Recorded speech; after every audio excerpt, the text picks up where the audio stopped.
habersiz o güzelim yıllarım. Bazen gözyaşı oldu, bazen içli bir şarkı.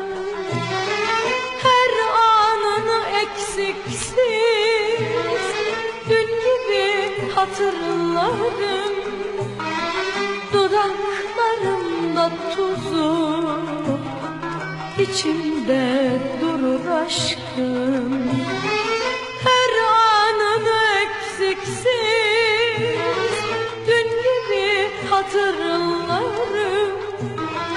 Dudaklarımda tuzu, içimde durur aşkım.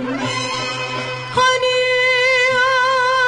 saçlarına taç yaptım çiçekler, hani o güzel gözlü ceylanların pınarım, hani kuşlar ağaçlar bin bir renkli çiçekler, nasıl yakalamıştık saçlarından baharı. Hani kuşlar ağaçlar bin bir renkli çiçekler, nasıl yakalamıştık